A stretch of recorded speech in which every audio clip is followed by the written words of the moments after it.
So, hello to everyone who's going to see this on YouTube, to everyone, of course, who's here right now. My name is Stacy Dyson. I am the head of Tesoro, and this is part of our series called the Aperitif Concerts. I've introduced the people who do this series the same way for 2 years. I don't see any reason to break tradition. We are unbelievably blessed to have the one and only Avotcja on the mic in the house tonight. So I'm not going to bother with her biography. I will let her do that first of all, because we would be here for a while if we went through all this woman's incredible life credits. So introduce yourself to us a little bit, Avacha. What do you want folks to know? Oh, very easy. My name is Avotcja. I'm a musician, I'm a writer, I'm a photographer, and an educator, and I'm a little bit nuts. Been a sound nut since I was a kid. They used to call me a sound junkie. In fact, I'll read a poem about that. But it made me very weird, and because I wasn't interested in a lot of the stuff that a lot of kids were interested in, I was interested in sound and music in particular. My mother and father were dancers. And my mother, of course, assumed that I was going to be a dancer because that's what girls are supposed to do, which did not interest me. I mean, social dancing, I loved it when I could, but music was my calling, and I'm very grateful that Poppy supported that. And because I was kind of nuts, and those of you who have lived in New York, you know about the fire escape systems, which we kids learn how to hijack, and you can sneak out and get down and what have you. And if you're real good, you can sneak back in and nobody will catch you. I always got caught. But I would sneak out and hang out anywhere where there was music, whether it was jazz, blues, musica latina, calypso, Chinese opera, anything. I wanted to hear the music. And so I'd be hanging outside of these places where all these adults were, and Papa would come and grab me and drag me home. And finally, he understood what was happening. He started taking me places so I could meet some of these musicians and see them up close and personal. And I'm very grateful for that. So I got to see some of the superstars when I was a little tiny kid, and got the, what can I say? They just made me more crazy for the music, and I'm grateful for that. I'm still music crazy. I'm still not interested in a lot of stuff. A lot of people are interested. I'm interested in music, and for me, poetry is just another form of music. So um, I don't know Uh, if that makes to people, but for me, it's I've been telling people for years that the line between poetry and music is artificial. I'm with you. So Salute that. So I don't know what else you want me to say about me. that gives us a pretty fair grounding and a little bit for me to work with. So I'm going to start this interview by asking you the question that I ask everybody, and you can interpret it and answer it whichever way you think you need to. Why poetry and why now? Um, wow. Why now is because I have to. I don't have a choice in the issue. But why, when I first started writing, it wasn't poetry, it was songs, and it's like science fantasy kind of stuff. I really was interested in science fantasy kind of things and short stories and what have you. And how it turned into poetry, I really don't know, but somehow or another it morphed into poetry. I like the form. It's way to say a lot within very short form. You say, I think people, what is it? I heard some people say that poetry make the best playwrights, or movie script writers, because we know how to condense lots of stuff into short phrases. But whatever, it started becoming a thing that I did. I really didn't think I was very good at it. I wound up working a gig with, I have to mention this, at the Both End, which was a club in San Francisco.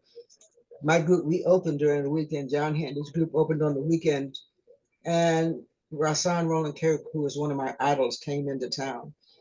And so I started playing with him, and he started hitting it on my gig, on my sets as well. And he announced to the audience, well, I didn't just play the guitar or the flute, that I was also a poet, but I wasn't very good. That's why I didn't do it. My ego jumped up on my my shoulders and said, oh, no, you won't. So I did a poem, And I got this standing ovation. I got he was standing over there grinning from ear to ear, which is what he wanted anyway. And so that basically sent me in a different direction. I still write short stories. And if you read my stuff, you'll see a lot of science fantasy kind of stuff in there. I like to play those games with it, but um, I write because I got to. I mean, there's a wonderful Ethiopian dicho that I love. It says, "Your most formidable adversary, your most dangerous enemy is an ancestor ignored." And I do believe in ancestral memory because I can't speak for me, but since we have two other writers here that I have great respect for, I know that you've occasionally, or more than occasionally, have written something you don't know where the hell it came from. You have never experienced it, and you write about it, and people know that you're talking about firsthand experience. Well, I believe that that's the ancestors making themselves known, and I am grateful that they've chosen us to do it. And so I'm not going to argue with them because Papa used to have a wonderful saying. He would say that the most dangerous person on earth was a frustrated artist, which I did not understand. I thought he was nuts anyway. But when I became older and I was majoring in history, I started learning about some frustrated artists. Let's start with Hitler. That's a good example. Marquis de Sade, Lucretia Borgia. If you want me to continue, I can go on for days about all these frustrated artists. So if you have this kind of creative, passionate thing that's happening and you don't use it, popular who say it's going to use you and you might not like the way it uses you. So I'm not willing to do that. I want the ancestors to know, okay, they chose to use me. I'm putting it out there and I'm grateful for the gift. Okay. Tells me everything I need to know for that. Anyway, talk to me about some of the gigs that you've done over the years, poetically and musically, because I've read not all of, not everything on your bio page, but most of it. And I am fascinated and floored by some of the things you've done and some of the places you've been. As I say, I like all kinds of music and all kinds of creative writing. So I've worked with because I guess because I'm like a theater baby and I work with a lot of dancers. So I play with a lot of dance companies in New York and California and what have you, and I like that. I like being able to because I think a lot of people get stuck with having the me, I, and what have you. But when you're doing stuff for other people and you're behind it, it's like being the bass player in the group. You might not pay attention to it, but you take them out and the group falls apart. And so I like being, this person who's doing the sound effects or the music with dance groups and with theater companies. So I've worked with a lot of companies. Um, I've worked, honored, I'm very honored to have worked with some amazing musicians. My biggest influences, of course, as I mentioned, Rasan Roland Kirk. I opened for Betty Carter, Susana Baca from Peru, who's like, if you have not gotten into that woman, you really need to get it. She's just Afro-Peruvian monster. I mean, brilliant musician, singer, composer, storyteller. Um, and a whole bunch of other folks. And for me, it's all just a learning process. And Poppy would always say, when you wind up with groups, always choose artists who are better than you. And at first, I used to resist that, and but I've learned the truth in that is that they push you. They push you to get better, and they've made me grow, and I'm very grateful for that. So everybody in my group, we've been together over 20 years. Everybody in my group is 20 times better than me, but they've made me 20 times better than I was. And so I'm grateful for that. And um, also one of the biggest lessons that I've learned, in not only from Poppy but from other artists, is uh, there's the only star in the show is the show itself. And your duty, if you're a part of that show, is to make the show the best that you can do, not to make the show me, but to make the show the best that you can do. And so I like that. Maintaining the humility is something a lot of artists don't know. The other one is one of the greatest gifts was a real artist knows when to get off the stage. Ooh, yeah, that was a wonderful lesson to learn very early in the game. And so I'm grateful, that I learned from some real masters who gave me some parameters. I guess for lack of a better word, of what to do and what not to do. And so I'm just still trying to grow.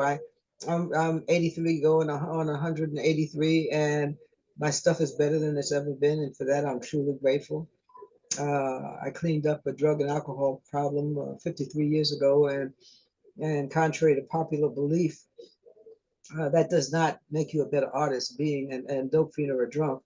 But since and before I quit, I mean, I did produce a couple of things that were pretty good, but it was, as I say, a couple of things. Since I quit that, I'm producing on a steady basis, hundreds of things. I'm really grateful. You know, my first book, I think, was about 40 pages, 35, 40 pages. The last one I just put out was 272 pages. The one before that was 206 pages. I got another one coming out soon. It's going to be a little over 200 pages. And I've got at least 3 more manuscripts ready to go. So what's happened since I cleaned it up and surrendered to the cooling is that I'm still obsessive, and I'm producing, and it's getting better. The more you do something, the better it gets. Contrary to Mhm. pop about getting old. Yeah, I'm older than dirt, and it's getting better. And I would love some of the energy and the physical stuff that I had when I was younger, but obviously I didn't know what to do with it then. But the mental stuff is still happening, and I'm grateful. Okay. Last question. Where do you see the craft in general going? Is it getting better? Is it getting too self-involved?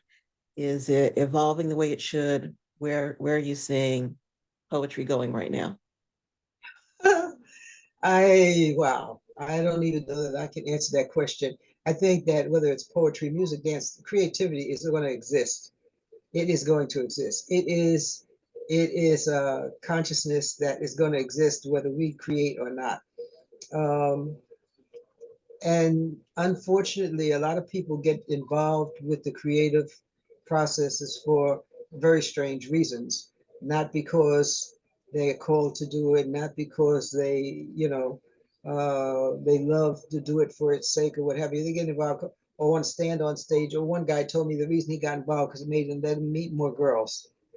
You know, be a good musician, you meet more girls, blah blah blah blah blah, and that's the only reason you do it, or you want to be a superstar and make a lot of money. um, you know, that's not the reason. And there's always going to be people like that. Egos on legs are rampant all over the planet.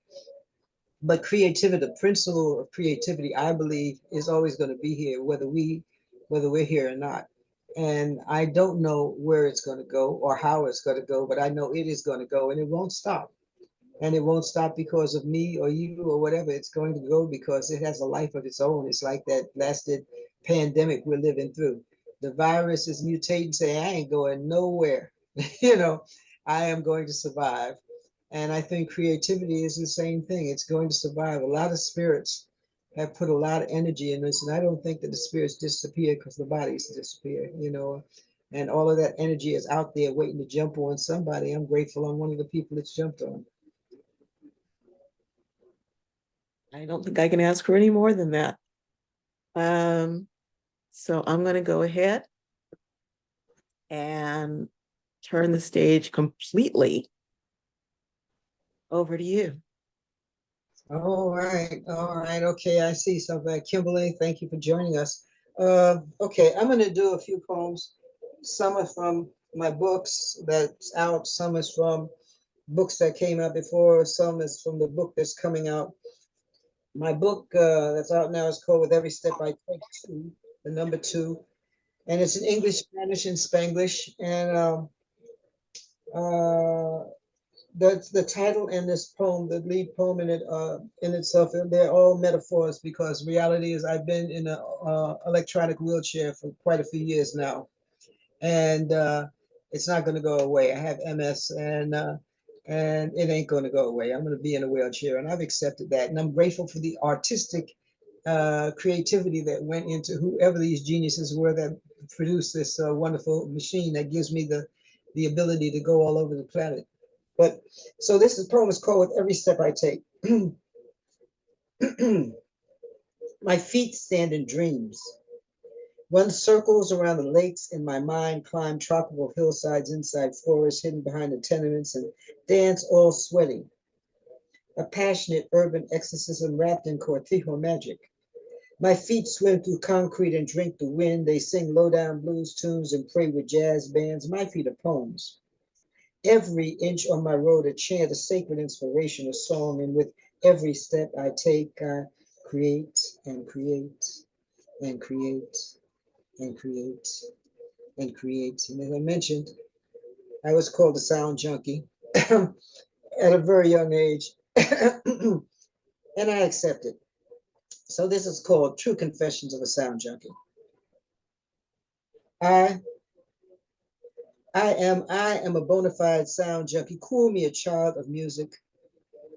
I was created, born to the tune that called two very beautiful but incompatible dances together to make love, to make me, to the rhythmic humming of rusty bed springs. And on that night, the slippery moans and warm sweat sounds of their love dance became the song that is me. The sensuous sounds of their love dance sang me into existence.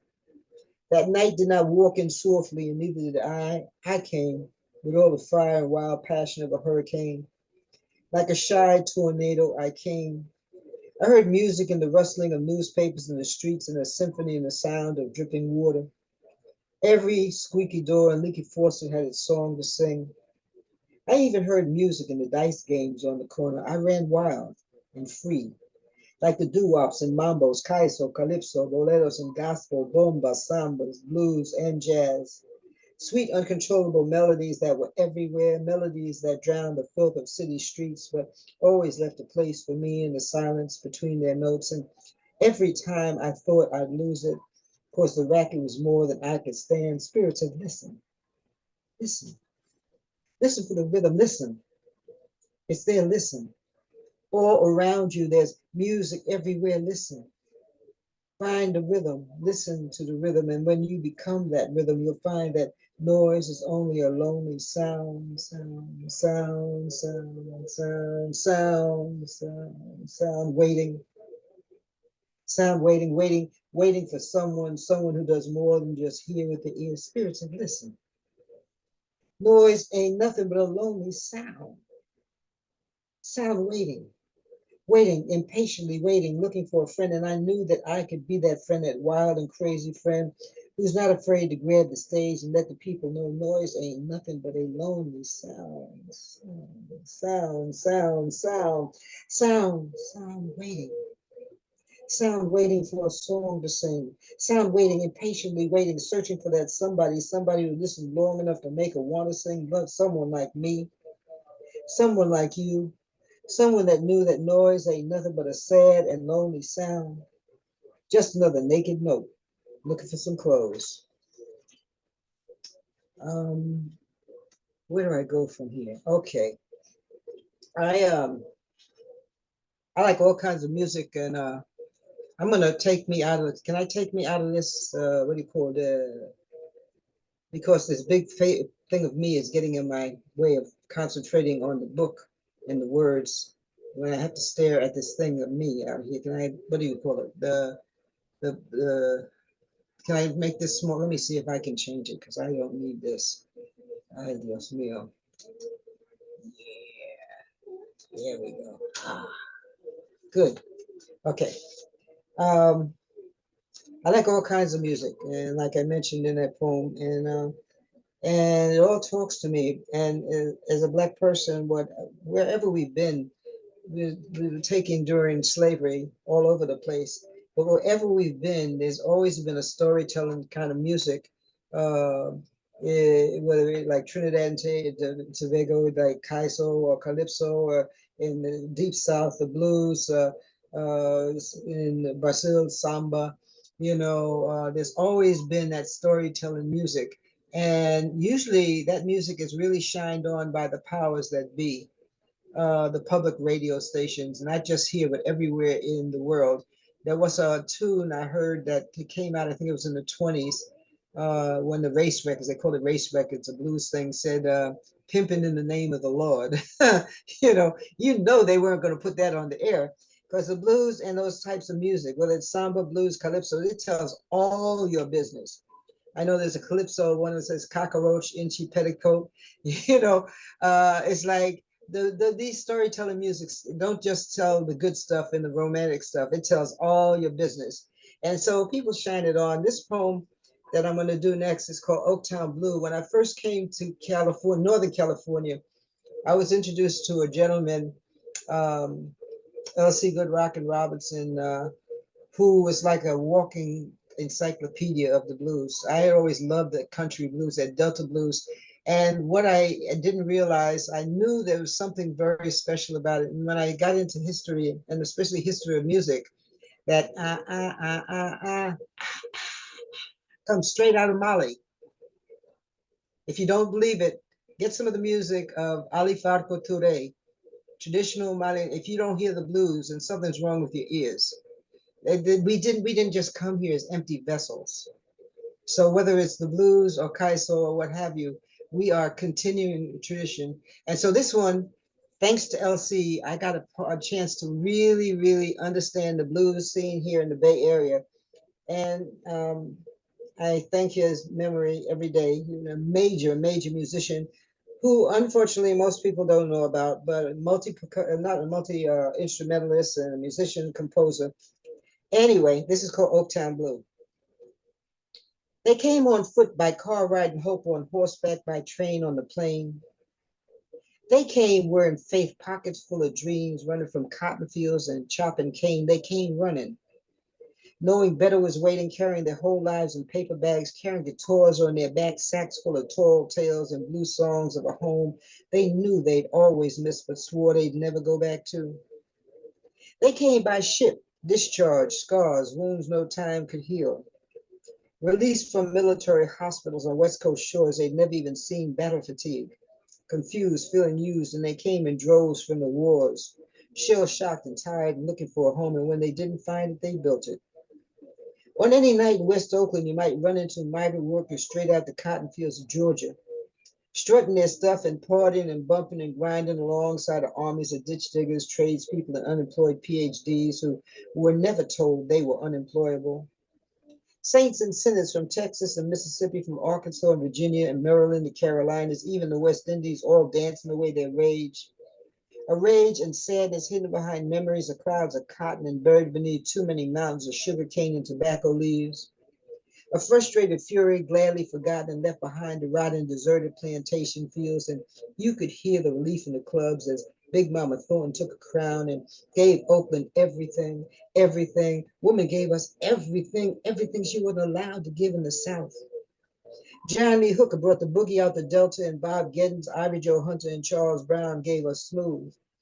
You could go right down the street and get yourself some of Beverly Stovall, Sonny Rose, Jimmy McCracker, and J.J. Malone, or the sophisticated sweetness of Jimmy Witherspoon, or the raw passion in L.C. Good Rock and Robinson's blues violin, or get your insides ripped out and put back together again as Etta James and Sugar Pie DeSanto tore the roof off the house. The blues didn't just slip into the Bay Area, it's like a cloud burst. The blues came in waves, powerful waves, waves as subtle as a tidal wave and as painlessly as a pregnant woman in hard labor. The blues came in oversized, raggedy overalls, sometimes sporting sometimes sporting evening gowns and three-piece suits. They came furious, luxuriant, jubilant, overworked, and underpaid, running from the Klan, holding on to everything they had, while others are just looking for something to hold on to. The blues came west looking for freedom land, LA, Sacramento, and San Francisco, and that big city thing. Folks rocked in Russell City. Vallejo had its scene. Richmond had a kind of smooth, Chi-town sounding thing. But if you wanted a gut-wrenching, soul-taking, down-home blues, the kind of church and your mama both warned you about, the kind of blues that made your hair stand on end and it snatched you out of chairs and made you shout and jump, act a fool, and dance that good old makes you want to holler kind of blues, you're going to have to come to Oakland. Oakland. Oakland, the blues mecca of the West Coast. Scene was as wild and sophisticated as you were. Every place, a different personality. Every night was party night where you could romance and grind and whine and cry about what you didn't have or be proud and loud and brag and show off everything you did have and talk about everything you wanted to be at Slim Jenkins Club, Esther's Orbit's Room, Ruthie's Inn, or Eli's Mile High. Every night an exorcism where another demon was put to rest, where you were free to be real or be downright nasty. You could show your stuff till you were wet with sweat at the Rum Boogie, Christie's Grill, the Palladium Club, and all the nameless hidden round the clock juke joints. And the blues came down like rain, fell down on everything, fell down on Oakland where blues was king. Then they came. I said they came and knocked down the cafes. They tore up 7th Street. They closed the clubs, promised jobs and schools to uplift and save. They took the hood and left the wasteland full of restless spirits. Ghosts, ghosts, ghosts running loose with plenty of reasons to sing the blues. But when everyone else goes to sleep, you can still hear them. J.C. Burris, Dottie Ivory, ZZ Hill, Mr. Johnny Waters, hear them singing. Their sounds written all over every building that seeps up out of the ground you walk on and it's yours. Little Johnny Taylor, Johnny Horseman, Percy Mayfield, listen. Listen, they tried to free you. They tried to hear it. Their blues so strong, even Willie Bobo was singing Never Go Back to Georgia. Buddy Ace, Cool Papa Sadler, Brownie McGree, and Lowell Folsom. They'll always be here. They refuse to disappear. Nothing can stop it.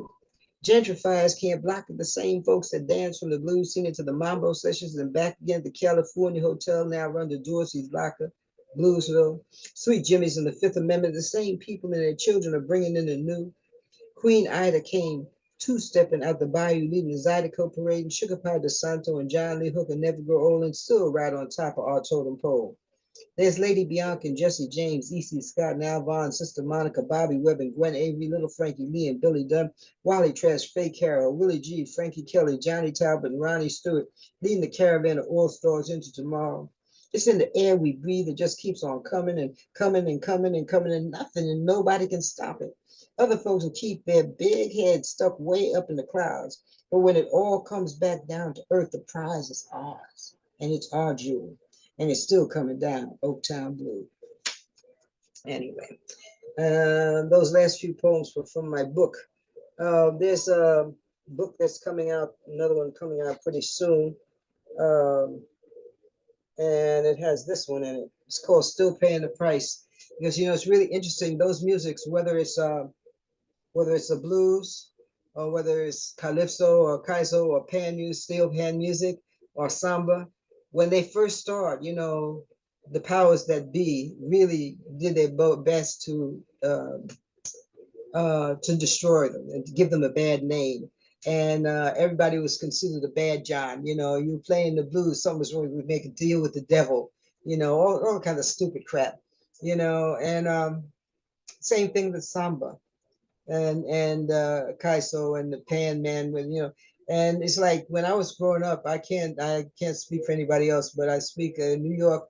One of the good things about New York, you had black folks from everywhere. And the islands, all the islands, each one of them is unbelievably, what can I say? Um, well, each island thinks that they're the only place on earth, and every other island is no, yeah. And so I was told automatically because of going everywhere to hear my music. I was told, stay away from those Trinidad. They had a pan yard in Brooklyn near my cousin's house. Don't even go. There's something wrong with those Trinidadians. You don't want to be around them. So of course I went. Only thing ever happened for me hanging out with the steel drummers and the pan yards, I got sore from dancing so much, But the truth of the matter is that not only did the powers that be dog us out, that some of us believe to be us, because if white folks said it, it must be right. Something is wrong with these people who are not playing whatever the accepted good music was. And so blues people would look down on, steel drum people would look down on, sambistas would look down on, rumberos from Cuba. That was poor folks' music. And so they wrote a poem, another one, not just about the music, but about us as poets. It's called Still Paying the Price, because a lot of times we're not just paying the price with the powers that be, we're paying the price from some of our intelligentsia. Anyway, it's come to my attention more times than a few that there are folks still out there embarrassed by me, waiting for me to act my age to wise up and grow up about feeding my soul with a diet of music and poetry instead of stuffing my psyche with envy and gold. They said they're waiting for me, praying for me to wake up and drop all the artsy-fartsy stuff they have the audacity to call immature nonsense. One half drunk intellectual phony even told me my lifestyle could dishonor our mission of uplifting tradition, demanding I surrender to the blandness of their reality. Get up off my big artistic behind and find a little good old-fashioned upwardly mobile pride. Pull my head in out of fantasy land and get myself a real job. Join the morning army of the nondescript, bliss out in some nameless cubicle and lose myself among the lost hordes of the respectably bored and boring. But the gods chose to smile on me, drop the gift of soul on me, and when the spirits speak to me, it always comes out poetry. And every wind that blows my way talks to me, begs me to keep on asking the same old question. How many ancestors had to lose their hands for me to be able to write this poem? Has the ambition to rise blinded some of our eyes in the quest for acceptability lodged like stones in our ears, leaving us deaf, making us forget? It was the unconquered power of our music and song that kept us keeping on, kept us strong through the lynchings and the burnings and the stonings. It was our creative fire, creative torch that lit our desire to inspire. It was the blue rhythm in our gift, the gruesome dues behind the spiritual power in our songs all along the road to an always elusive goal called freedom.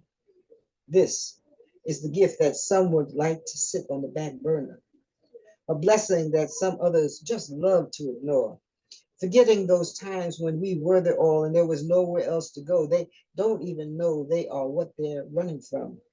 How many hands were lost for us to earn the unasked for right to become the backdrop for their unending, pompous talkathons? Nothing more than court jesters relegated to ambiance. New age clowns on some modern day technologically hip plantation. Mindless entertainment for the literati who've obviously forgotten that the gift of intellect in the hands of an insecure fool can become a curse that clogs the mind and self-destructs and gets swallowed up, lost in the shallow hell of an inevitable but cruel retribution. A hell born of self-hate, a bitter, unhealthy, close dose of disrespect turned in on itself. And even though we're still ignored by some of our own, and I know we're never, ever, ever, ever going to get anywhere near our 40 acres and a mule, we've always got this gift. It's written all over every single one of the billions of cells in our body, this gift. A stubborn old hard-headed ancestor's wish. It's a gift. An undefeated dream paid for by hundreds of amputated hands and broken necks. This gift, bizarre decorations left hanging from too many trees. This gift, an omnipotent, patient wish that refuses to die in this poet's eyes, and because of some of us so-called artist types continuing to refuse to stick our heads in the convenient sands of selective amnesia. Somewhere, this evening, the ancestors are dancing, laughing and dancing and stirring it up, even in the stoic, too cool to groove halls of academia, laughing, because not even fear could stop us from writing, dancing, because I'm still asking, what was the cause? I said, can anybody tell me how many hands were lost in order for me to write this poem? Um, I do a lot of stuff in Spanglish, and this particular poem that I'm doing is in my book that I'm going to do is, and wherever we are, we've all done, these, we've certain concepts don't translate. That's why different languages should never be wiped out, because they're concepts that don't translate. So we say, I mean, it's like I can remember when it was real popular, something, oh, good googa mooga, you know. We write words to say concepts that don't translate. So we anyway, so Spanglish is one of those things that's happened as a result of that. I want to read this poem because as a musician, we get off real late at night and come home. And, in my case, let's say older than dirt. And it's always, I don't care if it's here in California, back home in New York. I don't care if it's in St. Croix. I don't care if it's Denmark or England. there's always these 9, 10, 11-year-old kids out in the middle of the street, 3 or 4 o'clock in the morning. And usually they're very hungry, which means that they're dangerous. And they're little thugs and thugettes. And then you see an old lady like me coming home with a couple of $100 worth of instruments. Oh my goodness, I'm like a walking sandwich meat, you know.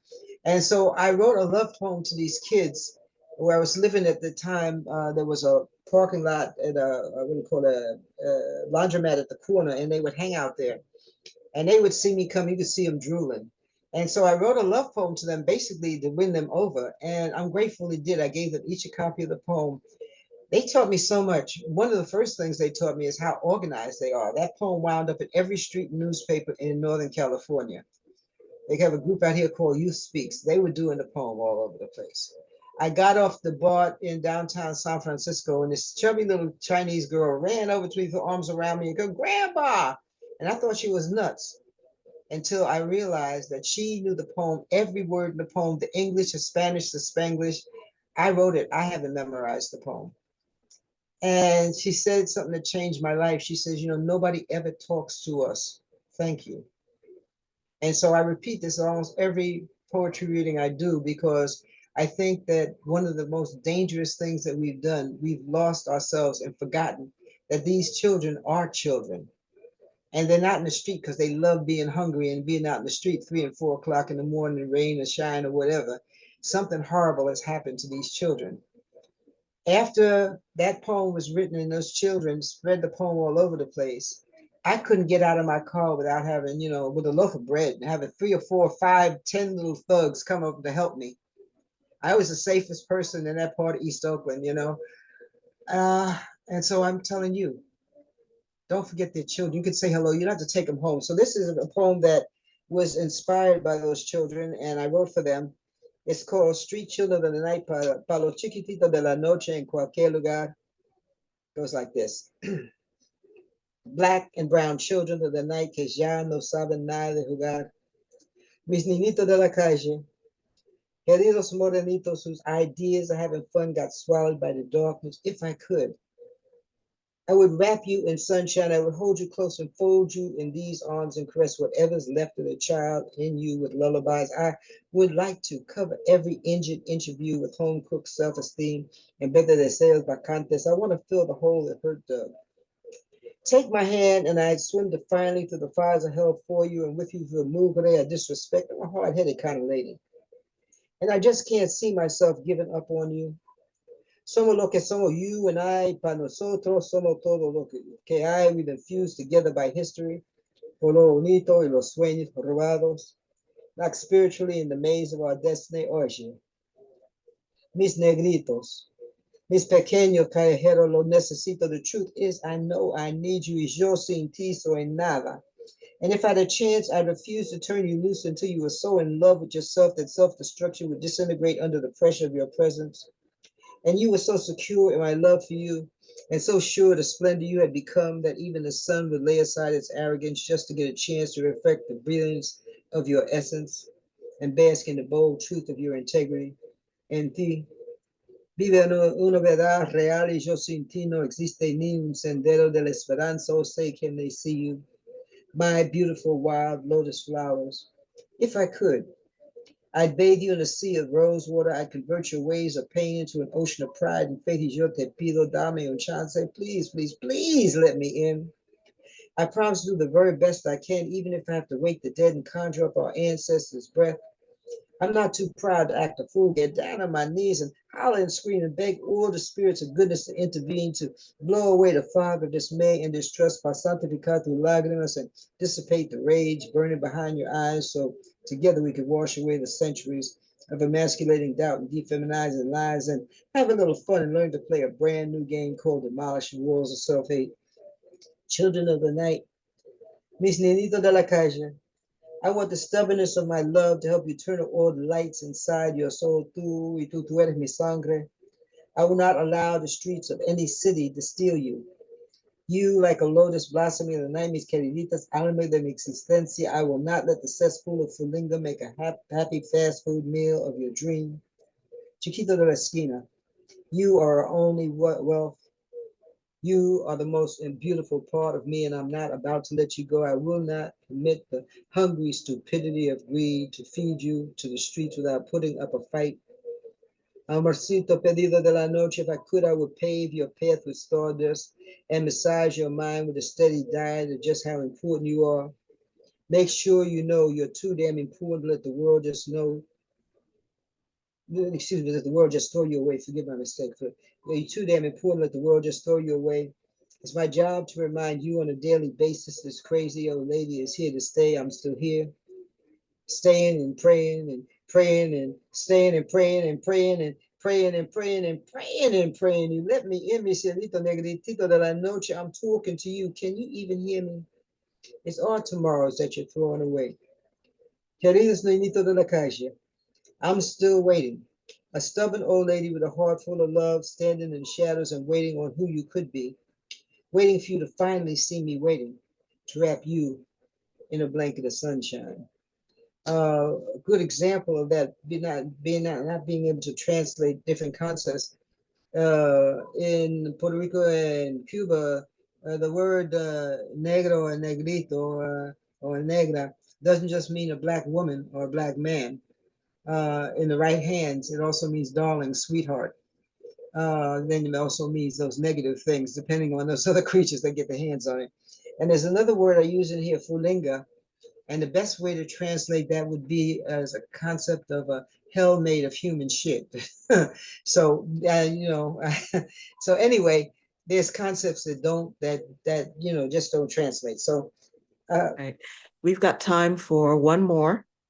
wait, okay, let me I, go. I personally would like for you to go on for the next 5 or 6 hours, No, no, but no, no, no. we've got time for one more. This has been absolutely fantastic. I've been waiting for this all week long. Oh, I'm grateful. Thank you. So let's see.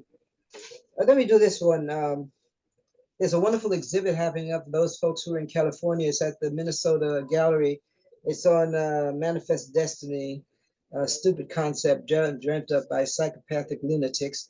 But my poem is it's a big, like a big piece of art on the wall there, and this is called Never Alone. And I think it's uh, it's something that we need to. Oh no, I was going to do no, this is not the one I was going to do. But anyway, I think I'll do this one instead of the one I was going to. No, no, okay, I'm going to do one that's on the wall. It's called the We of Us, a concept we've lost because we live in the land of me and I. It's all about me and I. You really don't really matter. It's about my success. And I think that's something the country folks, I don't care if they're here, I don't care if they're Mozambique, I don't care if they're in Mississippi or in Puerto Rico or in Brazil. The poor folks know about that, the we of us. They haven't lost that. We have lost that. So this is about the we of us. And thank you. I want to thank you for listening to my words. And I'm sorry that the mistake happened, and I thought that the thing was postponed. So which why the folks aren't here. But anyway, you're here, and that's what matters. The we of us. When I write, I dress yesterday's visions and today's rhythms, and I tap dance all over the page with every poem and with every single word I write. I am reliving everything these cultureless cultures have tried their best to bury and replace with the sadness of their emptiness. And I continue to sing, keeping the ancestors alive by singing their songs, expanding tradition with new words and strange lands. I am the recognition of all the traditions the soulless have tried to erase, but with a giant thank you in our hearts, we joyfully climb up out of the acceptable respectability of their passionless graveyards. And are reborn in every poem we write. We sing to you through the rhythmic fire of samba. Every rumba reinstates your presence in our DNA. We cry the unashamed truth of the bluest of blues, exploding like La Bomba in the face of colonial insanity, and boldly fight the power of doo-wop, hip-hop, and jazz. I refuse to silently accept the unacceptable suicidal demise of our existence, but every single day I can taste the we of us striving. We are more than just surviving. We are cultural alchemists, an undeniable force of creativity and motion. And through our creativity, we decolonize our legacy and free our minds and spirits. We are a whole lot more than you and me.